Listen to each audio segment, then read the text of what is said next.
Hi everyone, welcome to this video to guide you on our wonderful tool on cross-sector collaboration management framework.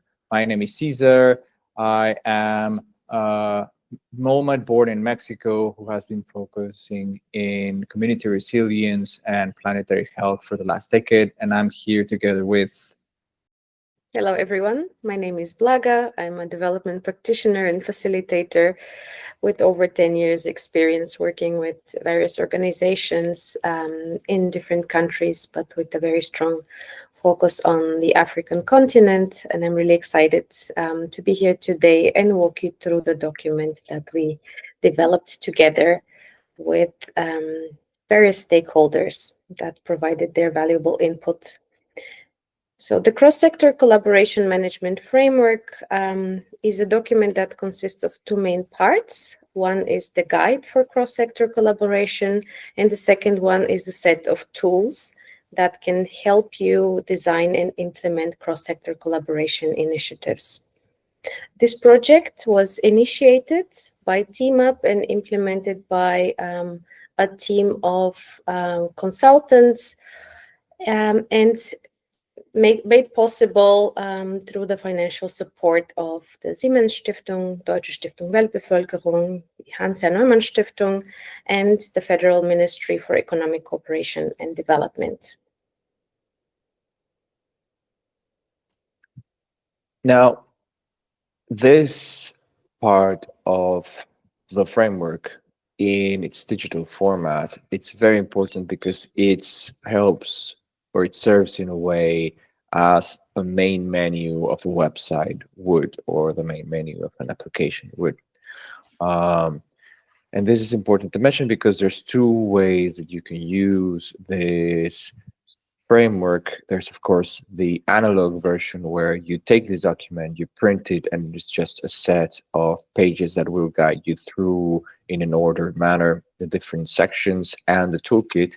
But you can do it, you can use it also in a digital way, where here in the main menu, you'll be able to access the different sections. You'll be able to click on the first section and it will take you to the menu of the section where you'll be able to navigate the different elements.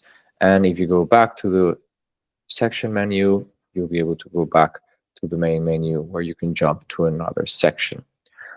All of the sources and all of the items within this framework are linked and embedded to additional sources or additional resources where you'll be able to deepen on or look at the more complete reference that we take from. Now, going forth to the user's guide, it's important that we talk about the background of this cross-sector collaboration toolkit. So the purpose of this framework is really to guide the process of designing and implementing cross-sectoral initiative. And it builds on the experience of TeamUp, a collaborative initiative between 3 local implementers in Uganda, spearheaded by 3 international foundations and the German Federal Ministry for Economic Cooperation and Development. The focus of TeamUp has been on youth. So the framework very much relates to such relevant work, but it can also be adapted and implemented for other initiatives.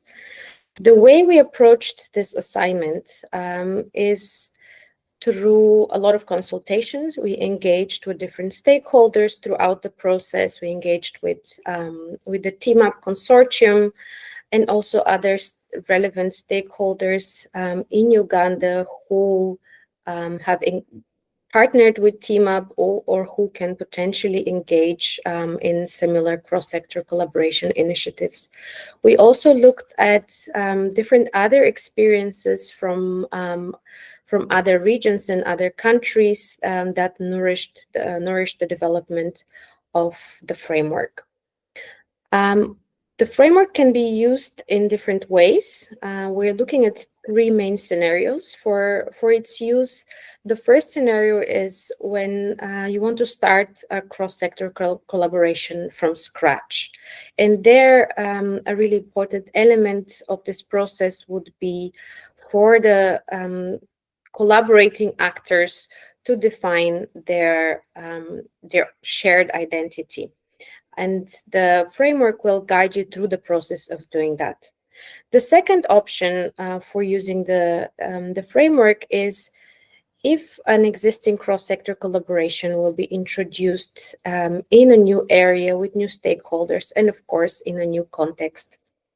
So the tools that we provide are flexible enough to be implemented in different situations, and we also guide you through the process of developing and further developing cross-sector collaboration. In scenario 3, we are looking at expanding cross-sector collaboration by involving new actors, which automatically means new perspectives, but also it can be a source of tension.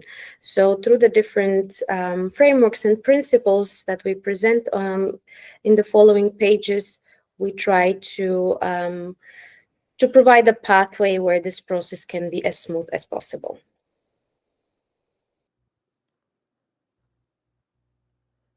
And an important fourth scenario is the institutionalization of cross-sector collaboration. And in this scenario, we take on TeamUp's experience with the National Youth Coordination Mechanism and how it offers an opportunity for an instrumental institutional framing, and how through this framework we can nourish this approach based on shared purpose, value, and equity.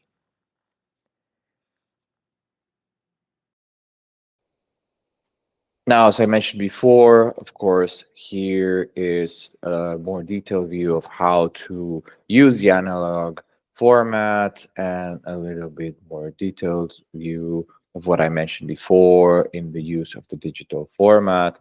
All the color palette, all the font, all the design of the document has been intentionally picked for it to be easy to read, easy to use online and offline, to enhance accessibility and access for everyone who is interested in using this framework. Now, an important foundation for the work that we have developed starting from the TeamUp experience is, of course, understanding cross-sector collaboration. And this is important because we need to understand why cross-sector collaboration is valuable. And here we detail a little bit more around the global context and the challenges that we are facing across the planet and how this is related to why and how we need to focus on cross-sector collaboration. Then we deepen on a little bit more on the context in Uganda, and we, of course, reach a shared, clear definition of what is cross-sector collaboration. And I say shared because this is a definition that was reached together as well with the different stakeholders that may take part of the TeamUp experience. And of course, that it was informed by previous experiences and definitions and other sources of knowledge.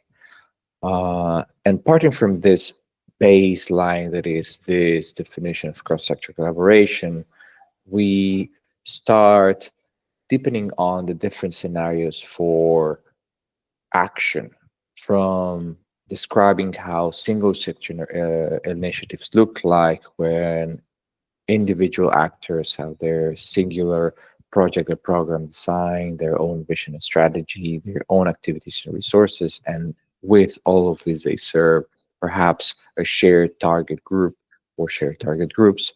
And then we start differentiating this with a multi-stakeholder or a partnership, for example, where we still have individual actors individual program and design, but now they're focused on a shared vision and strategy, and still they have individual activities and resources that serve these common target groups. And how this is different from cross-sector collaboration in the way actors are related to each other, and there's a common program design, a common vision strategy, and a common line of activities resources. We detail a bit further on the difference between multi-stakeholder partnership and cross-sector collaboration, because it's important for us to differentiate the two depths into which these two go in both the actors, their strategies, and their resource management, of course, their vision strategy. And we go further into detail here in this next slide. And finally, we take on the element of the TeamUp experience, which is what has nourished its document, and from the basis of why cross-sector collaboration and the definition of what cross-sector collaboration is, we detail a bit further on what has nourished this experience. So in this section, we summarize the findings of a needs and feasibility assessment that we conducted as part of the development of the framework, which can be found also as a separate document linked to this document. So here we provide a summary of the most important findings of the needs and feasibility assessment, with a focus on the success factors that made the TeamUp experience what it is today and what it continues and how it continues evolving, as well as a brief context analysis of the environment in which TeamUp is operating and in which further cross-sector collaboration could emerge.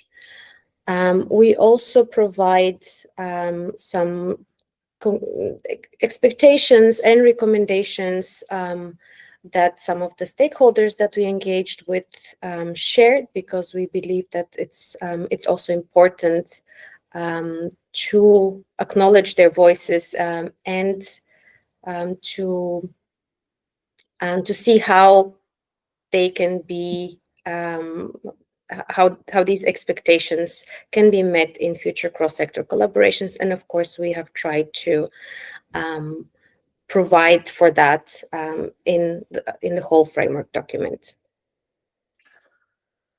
And all of this, of course, has informed the key concepts and principles that we have synthesized and which we believe are central to incorporate in an effective cross-sector collaboration. And here we take from different frameworks. We take from the Doughnut economics framework, we took from the Planetary Health educational framework, but we also brought the different elements and principles of engagement that we have taken from different sources of knowledge, including TeamUp's experience. And of course, we have also identified some limiting and enabling factors that can support or hinder cross-sector collaboration.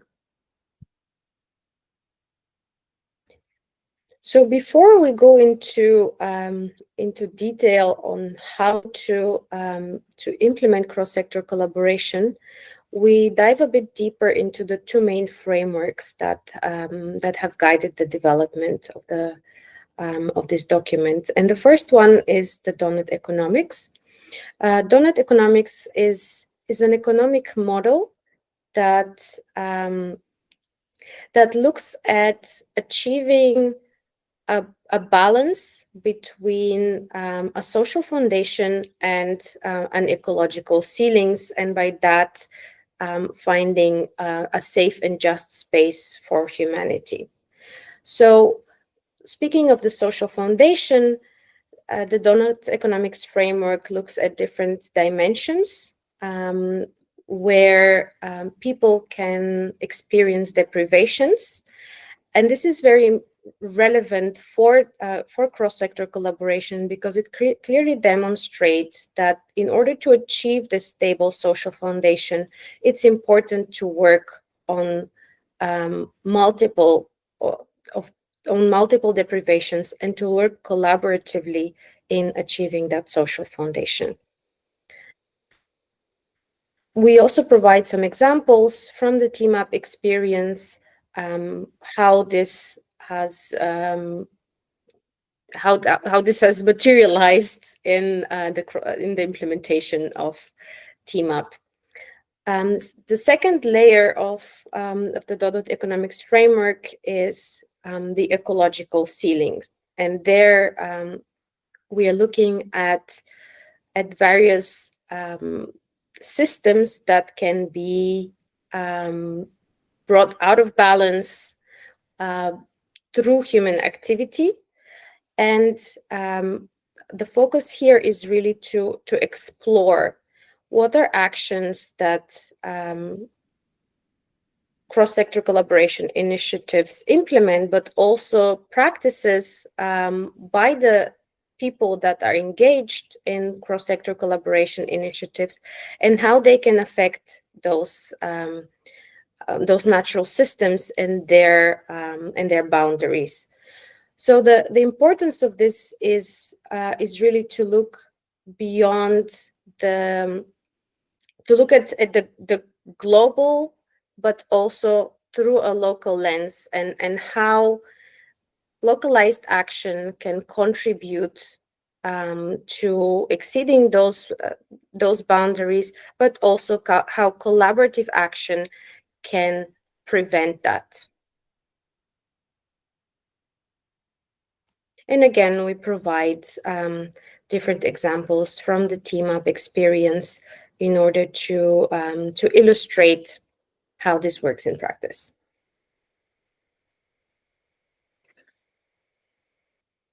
Now, as Blaga mentioned, there's two scopes that are very important for us in the way cross-sector collaboration is designed and implemented, which is looking at the global phenomena and the global scale, and as well acknowledging the local phenomena and the local scale. And that's why from the Doughnut economics, we decided to also take from the Planetary Health educational framework, where the Doughnut economic is very good at offering some understanding on the local context. And the Planetary Health education framework serves us mostly in guiding the action in relation to this context, right? As I mentioned, it is framed within the global anthropogenic changes at a planetary scale, and of course, a global agenda and priorities, but also marked within the local socioeconomic and cultural and environmental conditions, and understanding and focusing the local learning priorities. And one important part of this framework is the central interconnection with nature, which we believe is fundamental for us to regenerate the Earth's natural systems and the benefits it has in societies.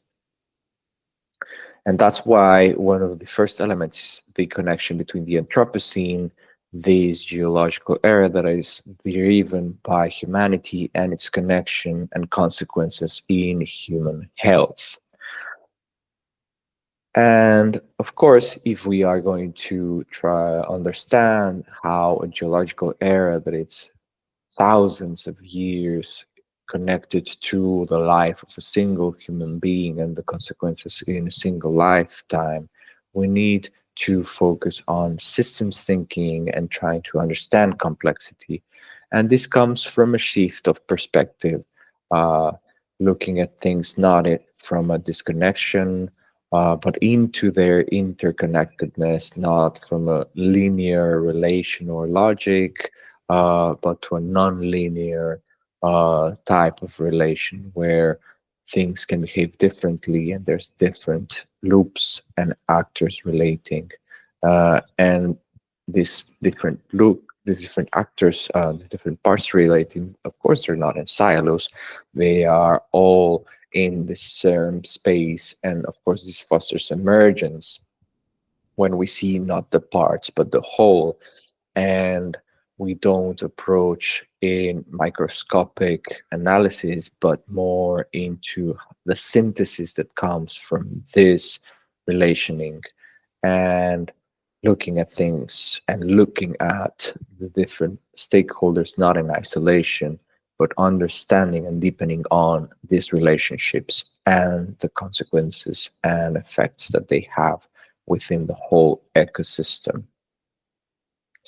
And of course, one very important element of action and what needs to guide action is equity and social justice, which is very present on TeamUp's experience, and consequently building movement towards the change of the systems that are maintaining the current reality and how to shift them towards more desirable futures. Now, there is, as I mentioned, some key elements and principles that we have synthesized from the TeamUp experience, but from other sources of knowledge as well, and that we have also shared with all the stakeholders that make part of TeamUp for us to have an agreement of what we believe is important to have as guiding principles for the engagement on the cross-sector collaboration. And this is, of course, related to a very important work of the Community Commons Framework, where we have taken from these three spaces that are central for an intentional community to be designed. So the identity, the shared experience, and the shared structure.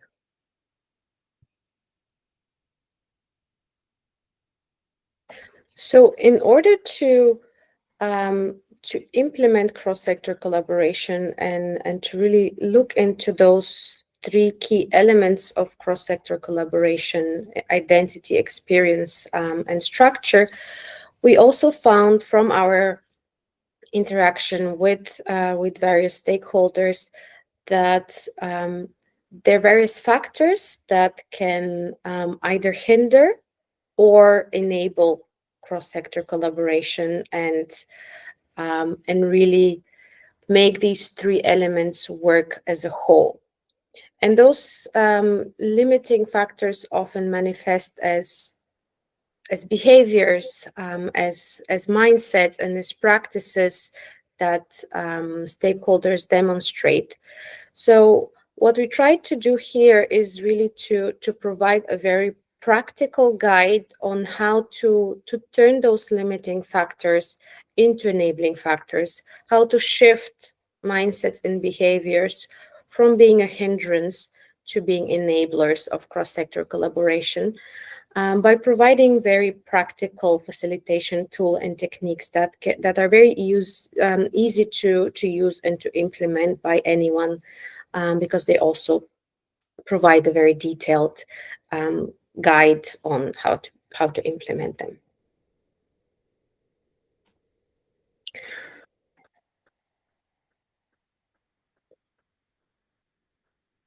So as a next step, after we have established the so to say theoretical foundations and the key principles and elements of cross-sector collaboration, we are looking into how to design and implement cross-sector collaboration initiatives.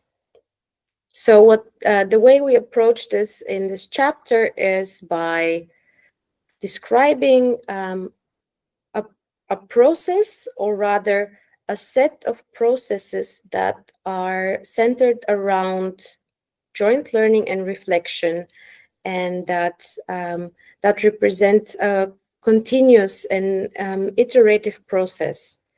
And that process spirals around the needs and aspirations of different actors from the ecosystem and the ecosystem itself.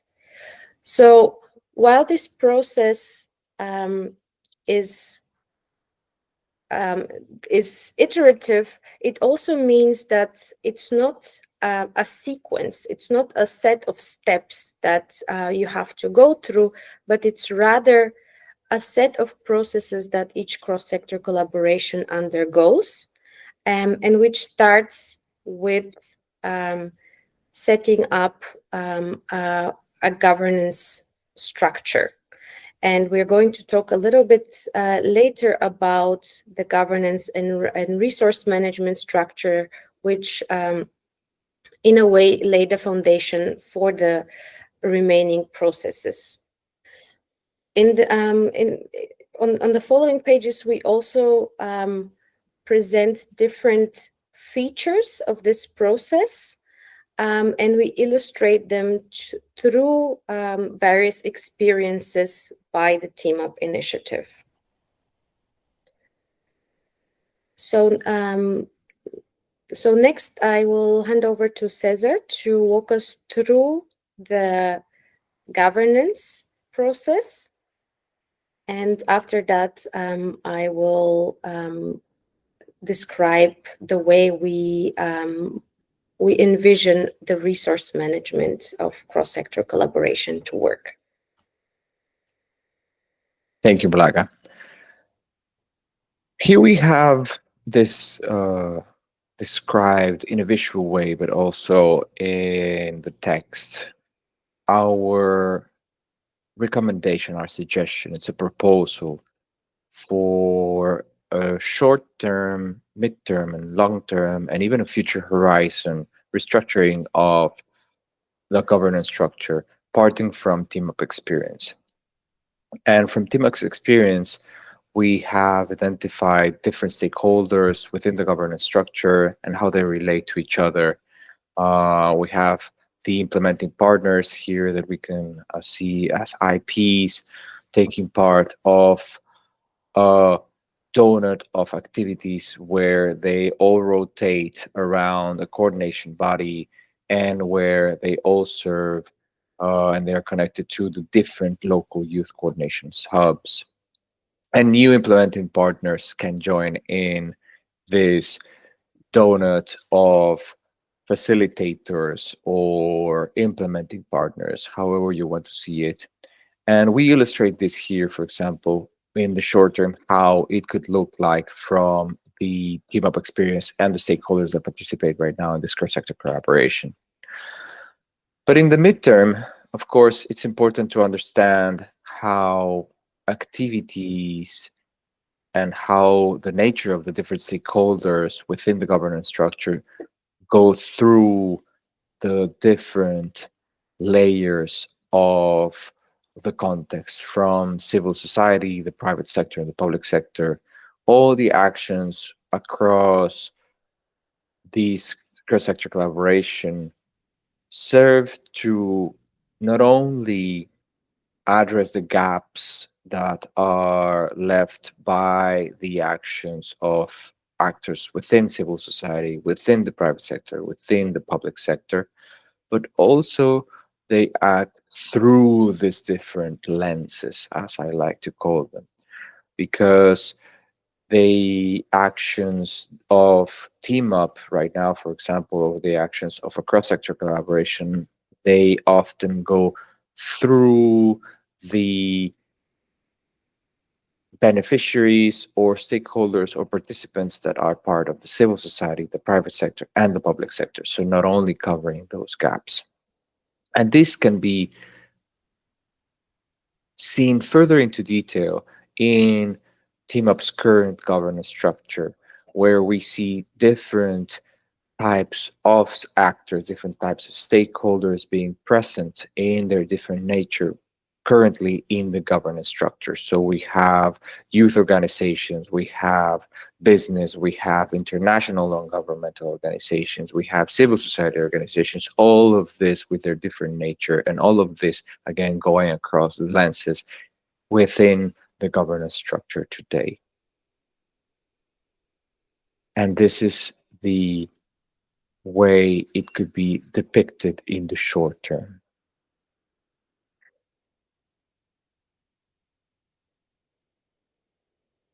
So on the next slide, we're also looking at not only the governance, but also the resource management of cross-sector collaboration, again, through a short, medium, and long-term perspective, and building on the TeamUp experience.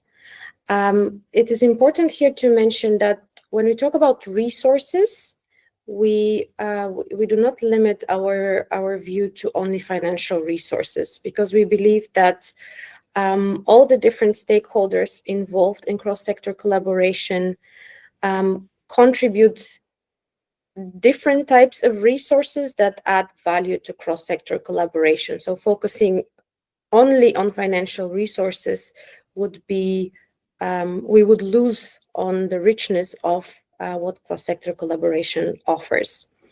So on the following pages, we present, we take as a starting point the current example of the TeamUp resource management structure, and we go through different options where resource pooling becomes from more centralized and managed by a governance body to a process that is managed collaboratively by different types of actors in the long term, and where implementing partners and youth organizations jointly manage resources, and where youth organizations gradually take over the coordination of those resources. We're also looking at a future scenario where, or rather a future horizon that may not materialize in the coming few years, but the goal of cross-sector collaboration and engaging various stakeholders is that at a certain point in time, external resources become obsolete, because the actors involved in cross-sector collaboration can contribute sufficiently in order to meet the needs of the target groups that they're serving. Now, it's important to note that, of course, within this resource management structure, we have also described the governance structure, which is important because decision-making is linked to resource management. So you can see why the resource management and the governance structure are linked to each other. Right, thank you, Cesar. And you can see in this table as well, again, a proposal that we're making based on the TeamUp experience about the different governance structures that can be involved in governing stakeholder cross-sector collaboration and their different functions. Again, this is just a proposal, and those structures can be adapted as needed by the specific collaborators in the initiative.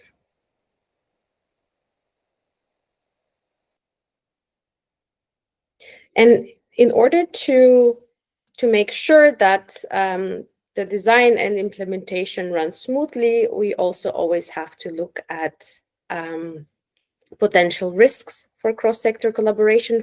So in this section, we have summarized some of the potential risks that we identified through the engagement with different stakeholders, but also through analyzing different other experiences. And we have shown here how these risks can be addressed through the tools that we are providing in the toolkit, and turned into opportunities for a more purposeful and effective cross-sector collaboration.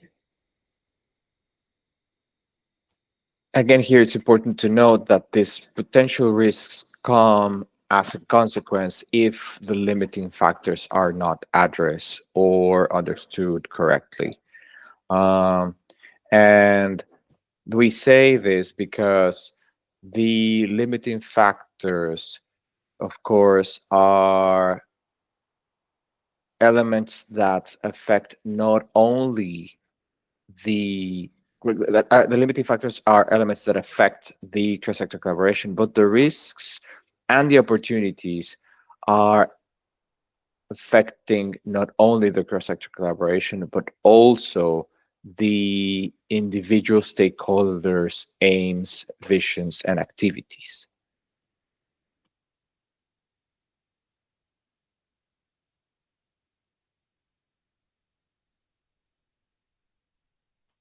Now, having said that, in order for us to have the capacity to adapt to the context, one very important thing is to foster a culture of learning. And this is something that we are very happy to report that all of the engaged stakeholders in TeamUp experience have not only valued very much so far, but see it as one of the main shared values of their current experience and of course of the last couple of years where they have worked together. And in order for us to foster and enrich and nourish the learning experience and the capacity for adaptation of the cross-sector collaboration, we need to approach this learning culture in a strategic way. And one thing that can help us is, of course, this little tool where we see learning within a loop as an iterative process where all the activities have this lens of, or this perspective on seeing each activity that is being performed within the learning loop. And connected to this is, of course, the empathy map, which is central to understanding learning and learning culture in the way that learning comes only when we see the other individual with empathy and we try to understand all of these different questions and elements that nourish our understanding of their experience and the shared experience that we have. So understanding who we're empathizing with, what do they need or do, what do they see, say, what they not, what they hear, and what they think and feel. Now, a very important element of the learning and adaptation section is, of course, the acknowledgements and references, because much as like collaboration requires learning from others, this document is built on different sources of knowledge, not only the powerful experience of TeamUp, but also many other tools and frameworks, but also schools of thought, such as the Planetary Health or the Doughnut economy that we have mentioned before. But this is the work of researchers, scientists, and practitioners, not only individuals, but groups of groups. And the different frameworks that we have recovered through thorough research and analyzing their value for collaboration and of course their alignment with TeamUp's experience. Here we have listed sort of the most relevant sources that we have incorporated in this document, but of course there are many others that are listed here as references with their online links for access.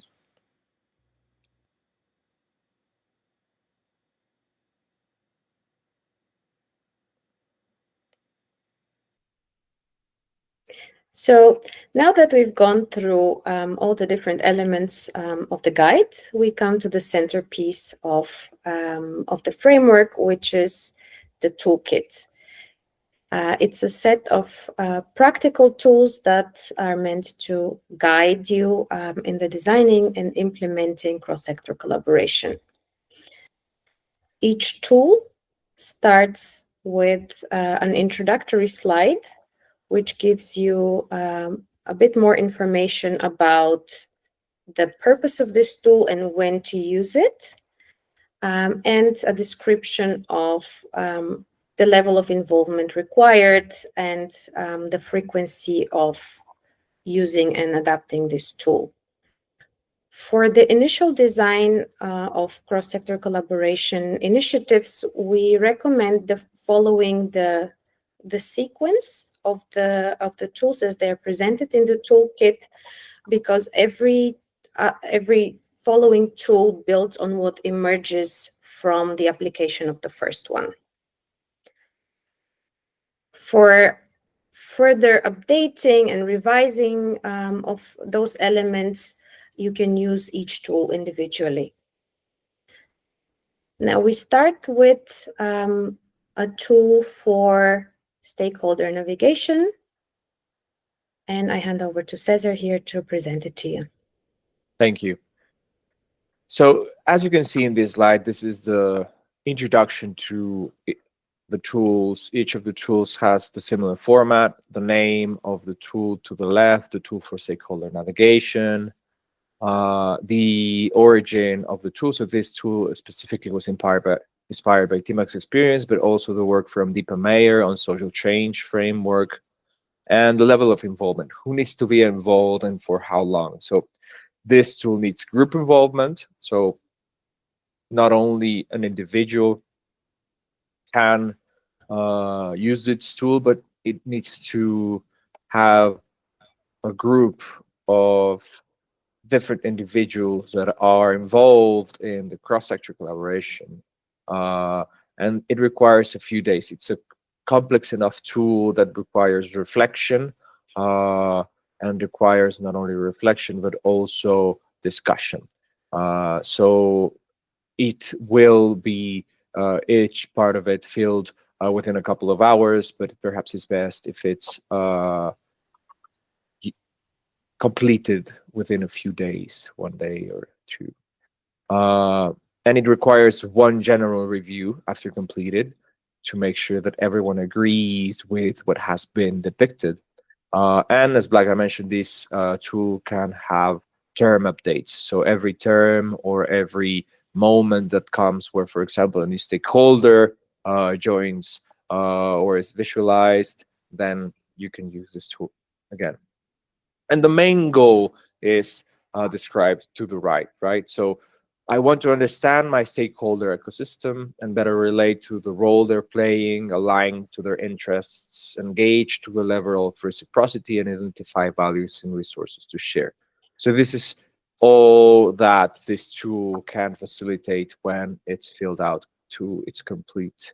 And again, following the level of involvement. So to begin with, we start with identifying the type of stakeholders that will or should be part of a cross-sector collaboration. The categories that we have listed here are inspired by the TeamUp experience and the setup of the TeamUp consortium and the different partners involved in the initiative.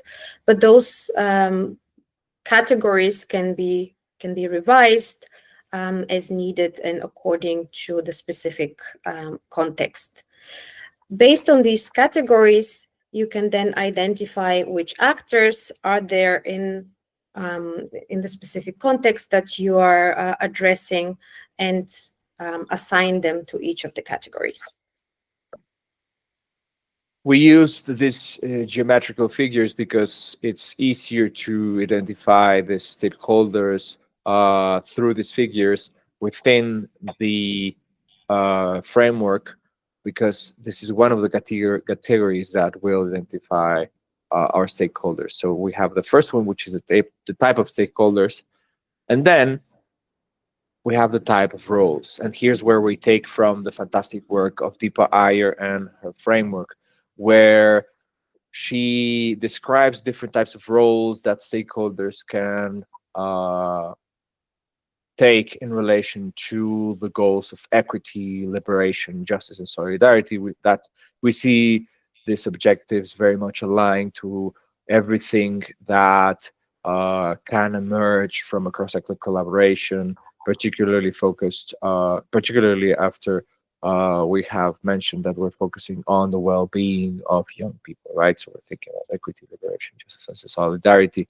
And all of these roles are clearly described here.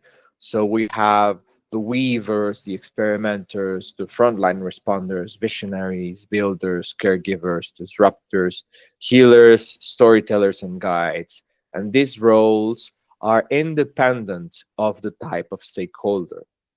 So anyone at any given moment can take on this role. And these roles can shift as well through time.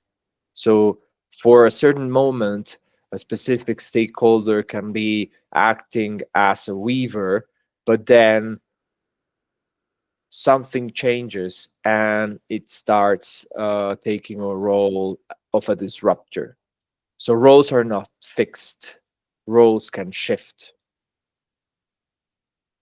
And this is why it's important to revisit this tool on a regular basis in order to capture these shifts in roles and learn from them. Definitely. And finally, we have the levels of reciprocity where we place all the different stakeholders from not only the type of stakeholder and the role that they take, but where are they in relation to our sharing. So it's important for us to ask the question of how do we nurture a healthy give and receive relationship across time, right? So reciprocity is about giving and receiving. And that's why here in this ring, it's described sort of the different levels of reciprocity that we have. We have in the middle those who are deeply committed. And then in the second circle, those who are actively participating. So it's important to also identify who is as well in the third level, who is connected but loosely connected, still part, but in the most external ring of reciprocity. And this is, of course, related to power, to how we make decisions together, and also to resources, to how we share our resources. So giving and receiving is linked to how we organize and how we share our resources as well. Now, here we see how all of these three different elements that we have described come together for the tool. You can see that we have the different type of stakeholders, so the community organizations, the youth organizations, the international organizations, the business, the government, the civil society, and each of them can take the role of a weaver, experimenter, frontline responder, a visionary, a builder, a caregiver, disruptor, healer, storyteller, or guide. And if we have more than one community organization or more than one business or more than one government organization, then of course it may happen that different governments organizations, let's say we have 3 government organizations and one is acting as an experimenter and the other 2 are working as builders. So this same type of stakeholder has taken different type of roles. This is also a possibility. Now, in order for us to best locate these different type of stakeholders within the levels of reciprocity, first, of course, we need to identify them, and we can, excuse me, we can select from this chart which stakeholders are within our ecosystem and then place them in the different rings where we see they are aligned. And this is the part where we will most likely see a lot of dialogue between the people that are following this tool, a lot of discussion, because some may see that a certain type of stakeholders taking a certain type of role, some may be in agreement, some may disagree. And this is very important because this dialogue needs to happen and agreement needs to be reached on how everyone sees the stakeholder and how everyone sees the level of reciprocity that they are engaged in. And that's why you can place them in different levels. It doesn't need to be exactly as stewards. They can be perhaps between stewards and members, right? But this is the work that will take the longest time.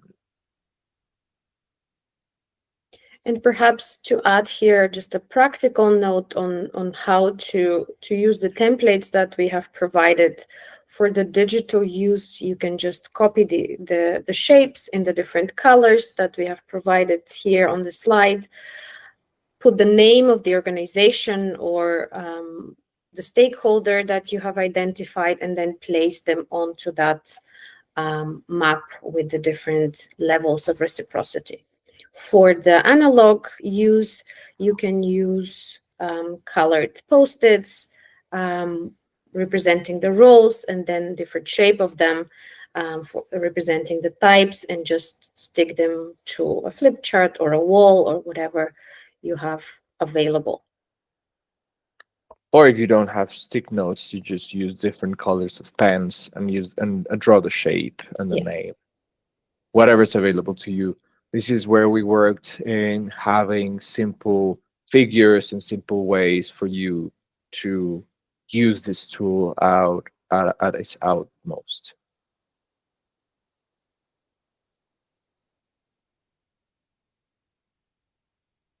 Now, finally, after we have filled and agreed on the type of stakeholder, the roles that they're assuming at the moment, and where they're placed within the reciprocity, the level of reciprocity in relation to what we see, we can describe them here briefly, sort of the name of the stakeholder, the type of the stakeholder, the role. So we have a clear chart, not only a visual graphic chart, but also a descriptive literal chart, where we can also list more in detail what we see they have to offer in terms of value, what they have to offer in terms of resource, what we imagine or what we perhaps know they need in terms of value, and what perhaps they have expressed or we understand that they need in terms of resources. And this part will be very important for us in the future when we follow the next frameworks, or when we are trying to understand and brokerage what we are offering and what we are receiving, and how to incorporate these different types of resources and value within our cycle of value and resources management.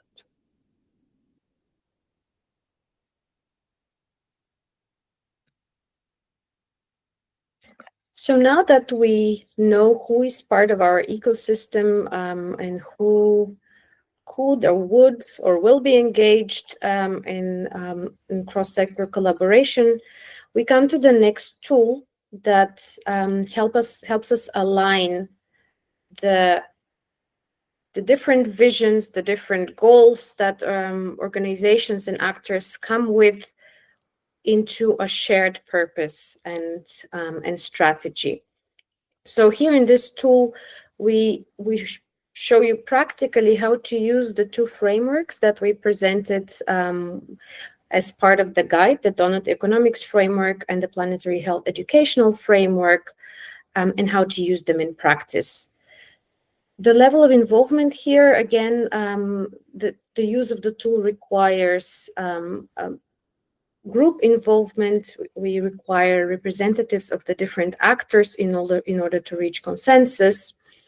And again, it would be good if this tool is applied over at least a couple of days in order to allow for some time of reflection in between the different stages and the different elements of the tool. It would require, again, a review once completed in order to make sure that all views have been represented and everybody is in agreement, and then phase updates. So with different cycles of cross-sector collaboration, one would need to come back again and realign and calibrate whether all actors are still on the same page when it comes to purpose and strategy. So the purpose of the tool is described on the right. I want to share a common language and vision where all different stakeholders can align their purpose and strategy within the current global and local ecological and social context. And here is also another important element that we are looking not only at the alignment within our more local context, but also within the context of global agendas and ambitions. So we start by revisiting the Doughnut economics framework and analyzing the social foundation. So we provide here a set of guiding questions, and where necessary, a specific template that can be used in order to answer these questions, in order to guide you and to break down these more complex frameworks into useful tools.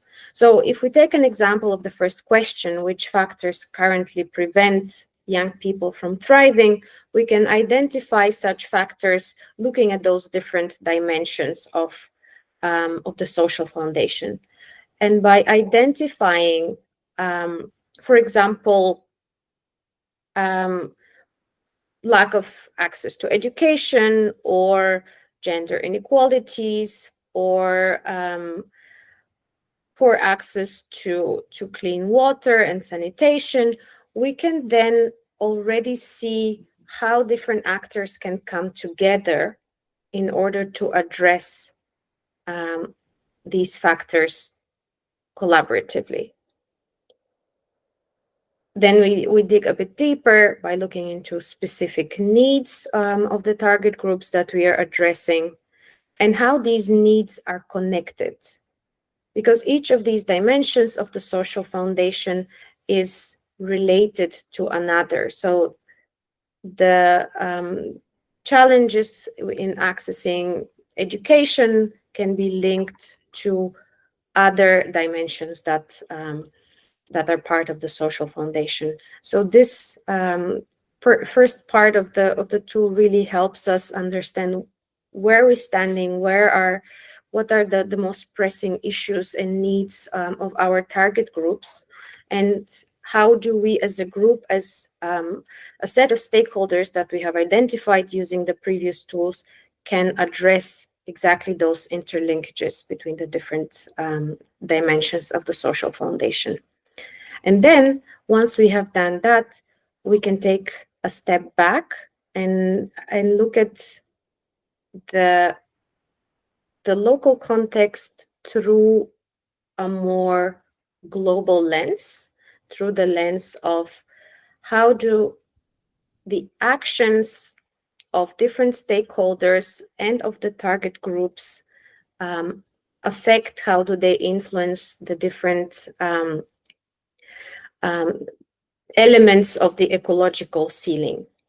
And again, finding the interlinkages as opportunities to address these risks collaboratively, as opportunities to address multiple risks, and to link them to the more global agenda with the planetary boundaries.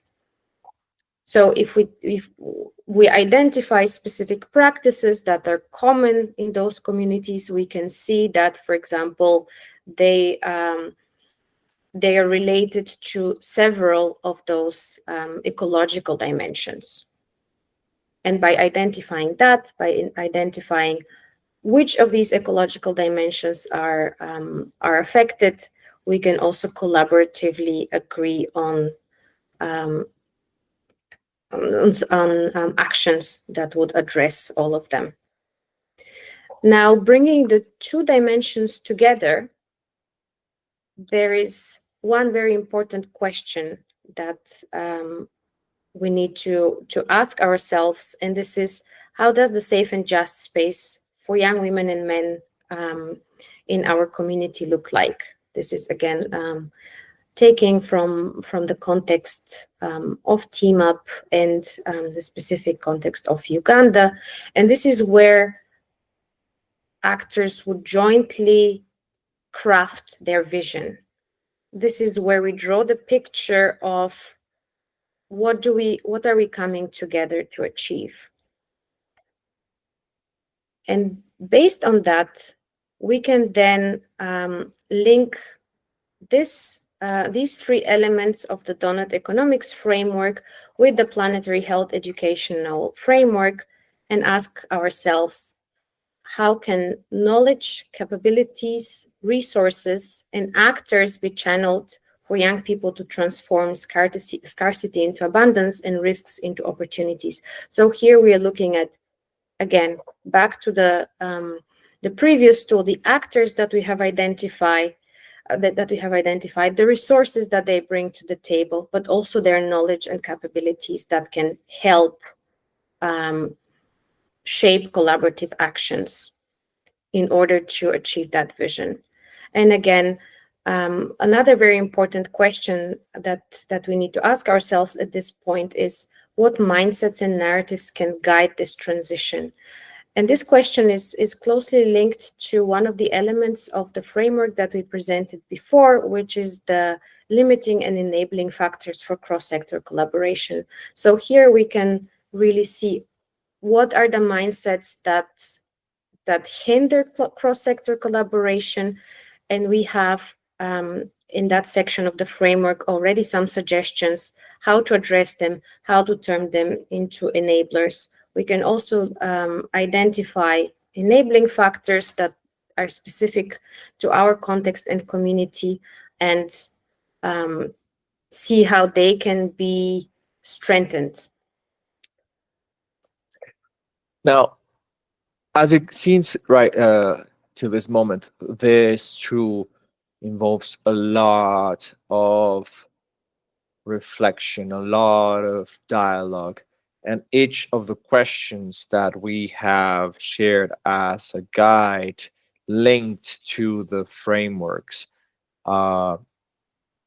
will definitely arise a diversity of perspectives within the participants that are going through this tool. And it's important to listen to all the perspectives and to not discard any of them. It's important to incorporate in the visioning exercise every perspective on how do every participant sees, for example, the connection of different activities, drawing between the ecological risks, right? If someone says that there is within the activities risk of climate change, and then someone mentions, for example, that there is, of course, a connection to biodiversity loss, all of this needs to be clearly mapped, listened, because the more clear and robust image that we have of how everyone participating in this cross-sector collaboration has in relation to the context the local and its connection and the connection to the global context, the better we will be able to understand and answer these questions for the service and the services and the servicing of our communities and the stakeholders involved. And this is connected to how the planetary health element of this framework guides action, right? So first, the donut economics, the social and ecological layers describe what needs do we perceive, which ecological ceiling boundaries we see overridden or affected by activities within our context. And here we're going to answer questions that are perhaps more related to our activities, right? So the direction of how we act. And this is why we start with thinking about the Anthropocene and health, because it's connected to the global planetary elements, but it is also connected to the very individual and very communitary concept that aligns for action, which is health.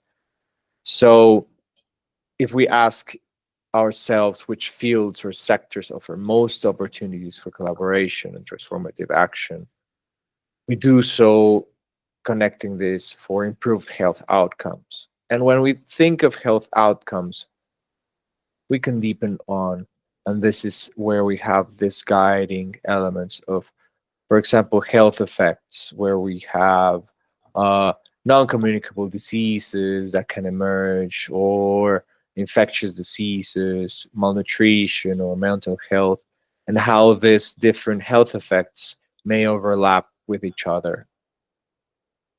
But we also have fields of action, right? We can act in the development of technology or infrastructure, in the production consumption, in the managing of production consumption of waste, or within demographic shifts.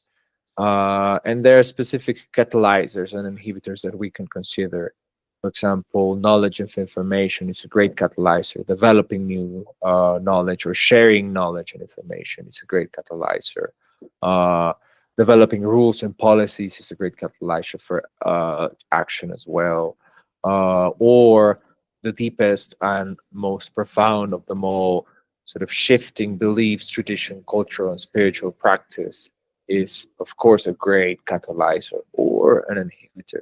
And all of this need to be considered when we are answering this question, right?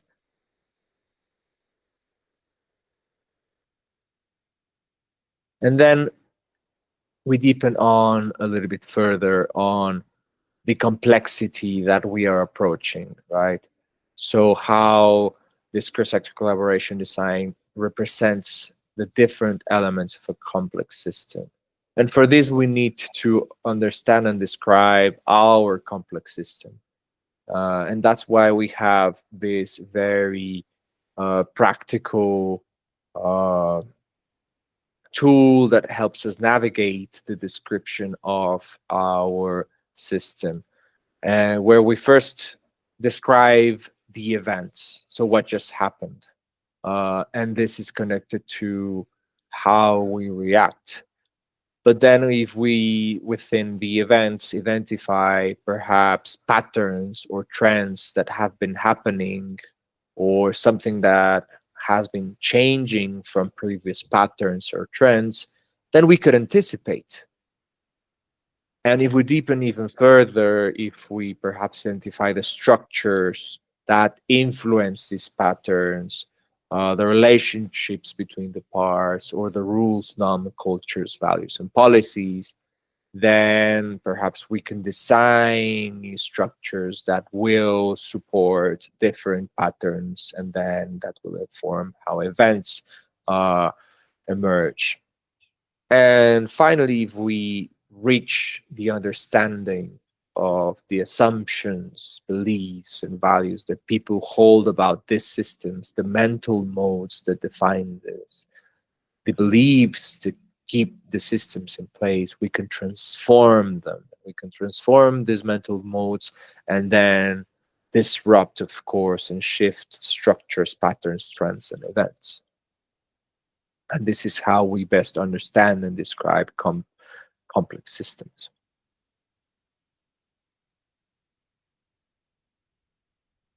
And naturally, we need to also visualize and incorporate equity and social justice and identify what structural inequalities exist in the community, how do we address them, how our cross-sector collaboration governs itself to ensure equity and inclusion.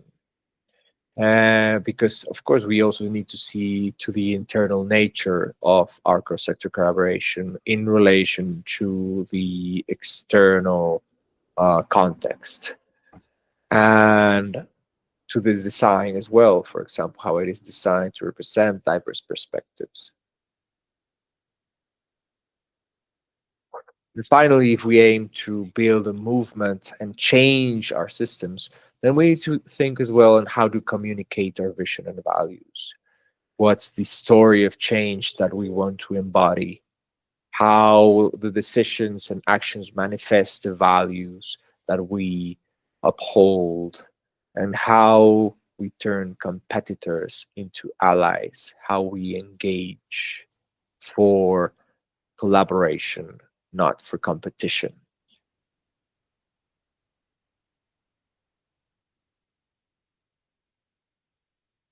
And of course, all of this happens within our natural environment, and we cannot forget this, which is also because the natural environment needs to inform not only the way we see our context, but how we act, right?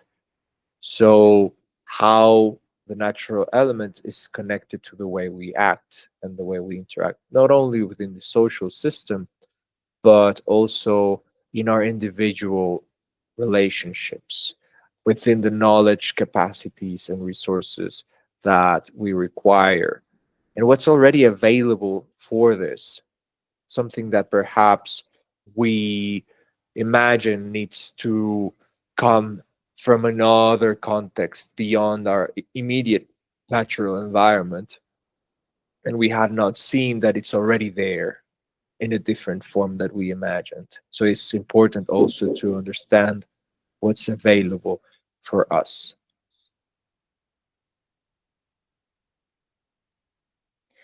So now that we have answered some very important questions with the other tools, so we have looked into the who are the actors that engage in cross-sector collaboration, the why, what is their shared purpose and vision, the what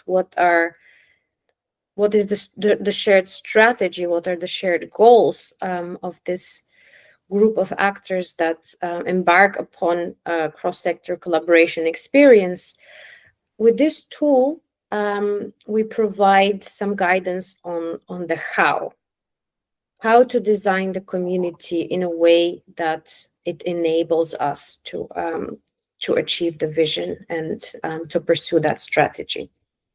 So this tool is inspired by the community canvas, and it comprises the different elements of the community design that we presented in the framework.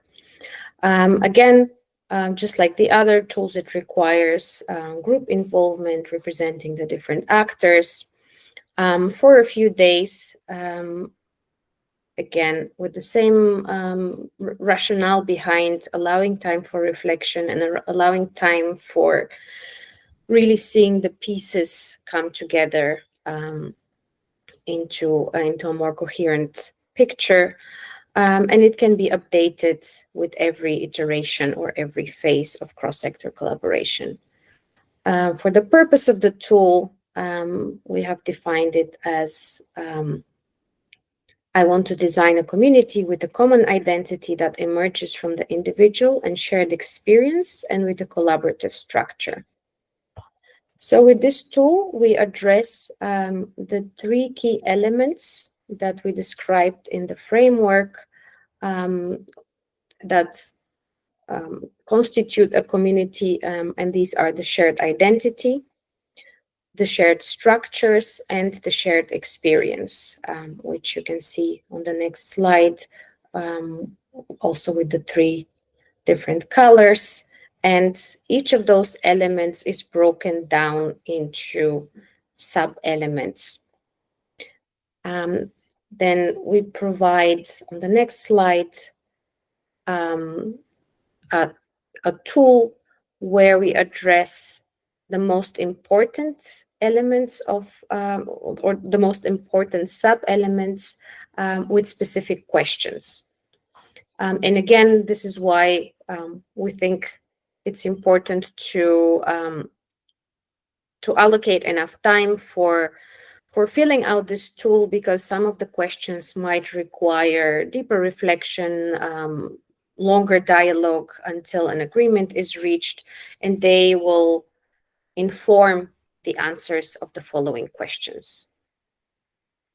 Now, it's fundamental to acknowledge that, of course, this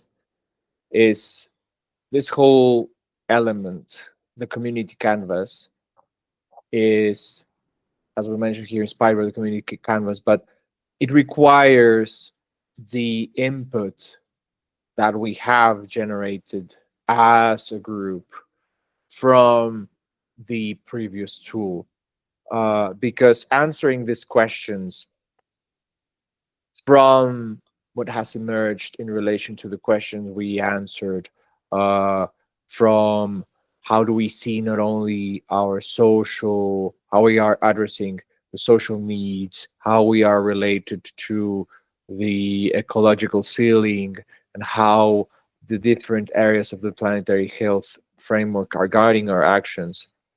All of this will help us in a clearer way answer these questions for the design of our community, with a shared direction on how we will affect the needs of our community in relation to the global context and the socio-ecological context in the local sphere. And as well, all the questions that we have answered in the previous tool regarding the shared purpose and vision will inform the different elements of our identity. There were also questions related to how do we govern cross-sector collaboration to ensure different perspectives, to ensure equity and inclusion, and all these will help answer the questions in this tool.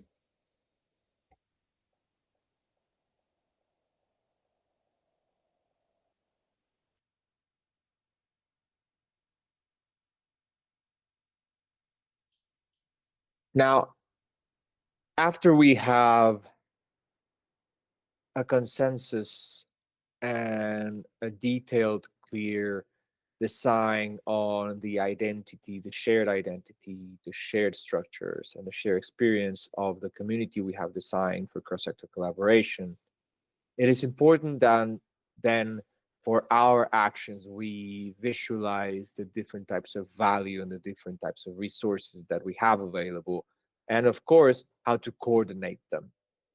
And this tool is inspired by the TeamUp experience, the offers and needs market framework, and the bioregional financing facilities work.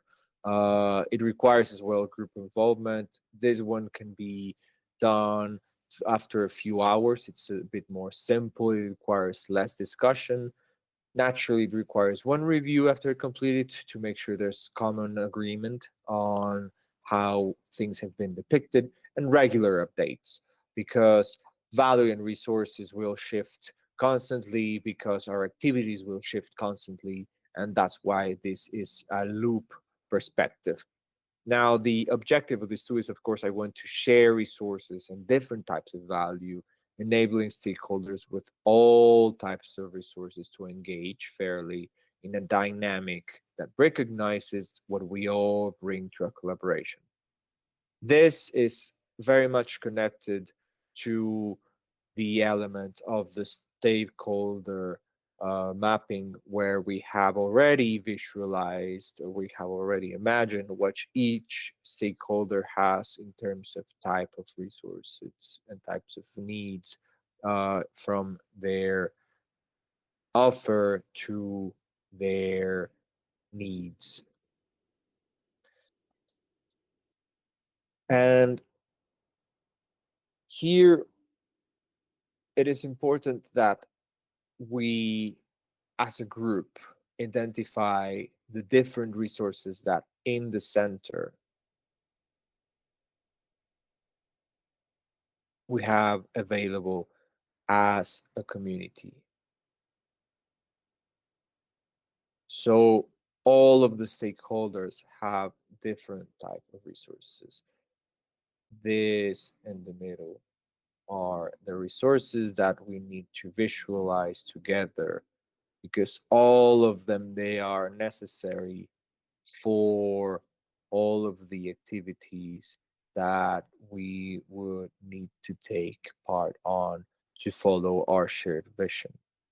And not only financial resources are necessary, but also non-financial resources such as skills, capabilities, different types of assets, the networks and relationships that people or stakeholders have built, the principles and the motivation that emerges from them, the knowledge that's available. All of these resources are fundamental for any activity that we need to implement and follow. And these resources, of course, are related to the value that we add to the cross-sector collaboration. So each stakeholder adds value.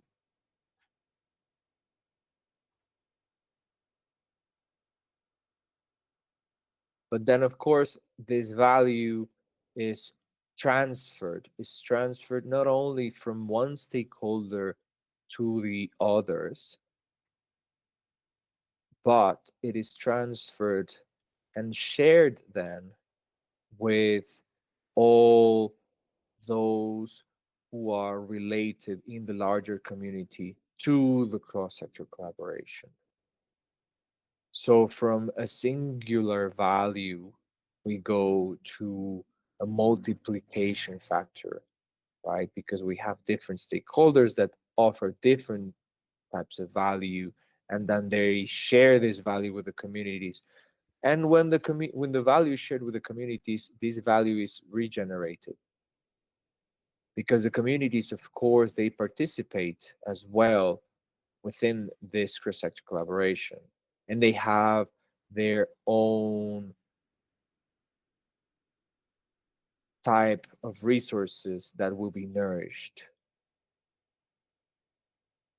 and that these resources will be added within the capacities of the cross-sector collaboration, and the value of this whole collaboration will then grow. And here we offer a little example that can guide the reflection of how these different types of resources can be seen. For example, office space, salaries, links to private sector, mobilization, diversity, the meeting experience, facilitation skills, or traditional knowledge, and how this is all packaged on a holistic youth-friendly service package. And this is linked to a youth organization that is created. And then this youth organization has an innovative service model that is piloted in the community. And then, of course, the private sector invests in a youth-friendly service model, sort of nurturing further this cycle of resources and value. And here you have the capacity to identify and describe your own resources and value, and understand how this cycle adds to the shared value of the cross-sector collaboration.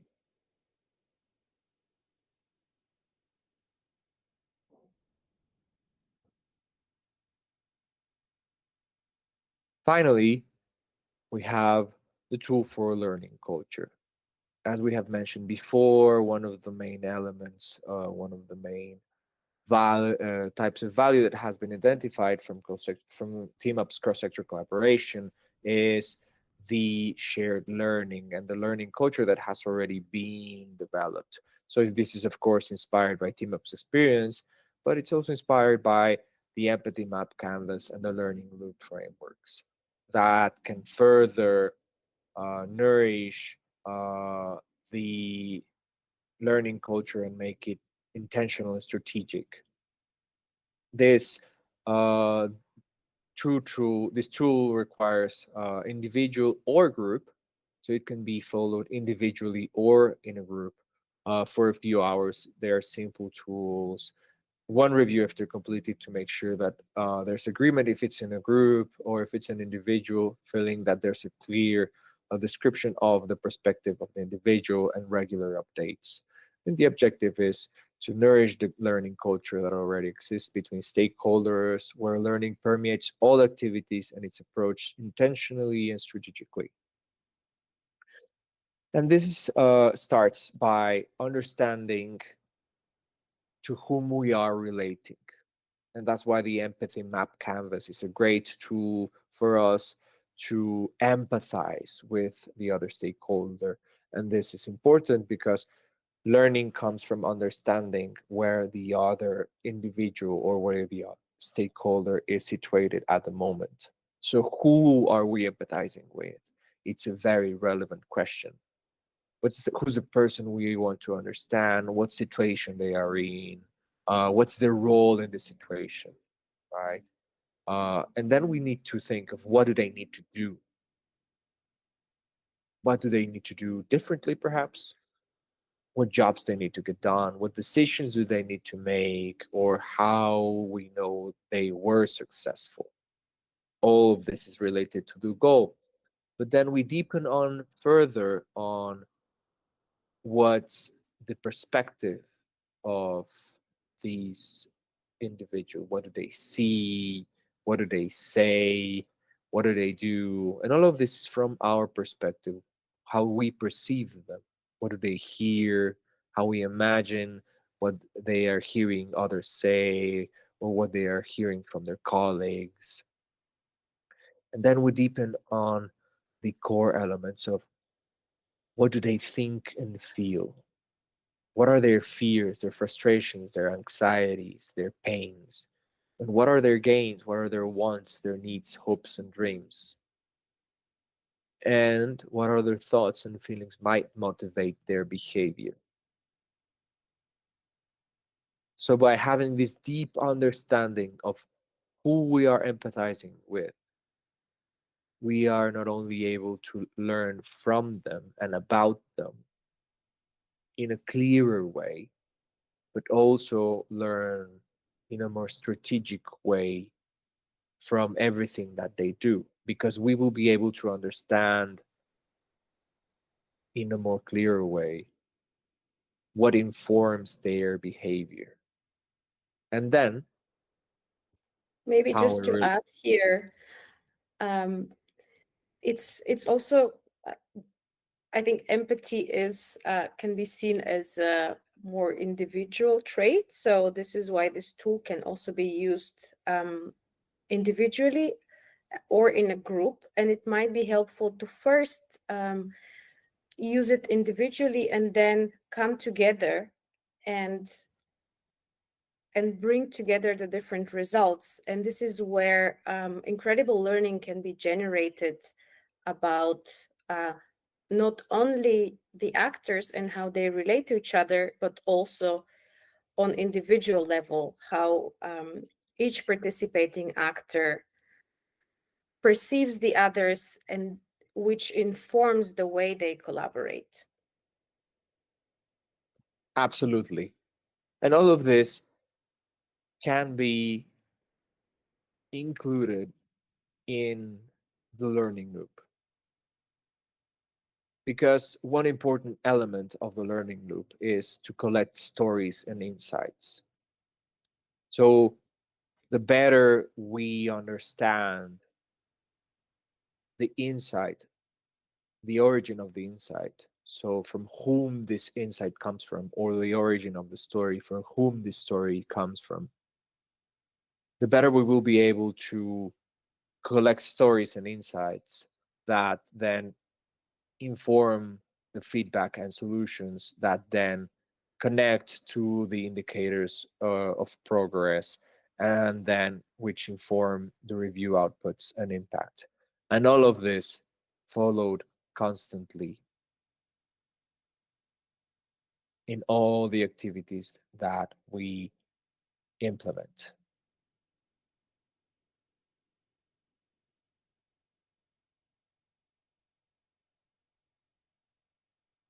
So this is it. We hope that this small video tutorial was helpful for you. We wish you a lot of success using the framework, hopefully a little bit of fun or a lot of fun. And so we would be very happy to hear about the experience in using the framework, and in the spirit of learning also further improve the tools.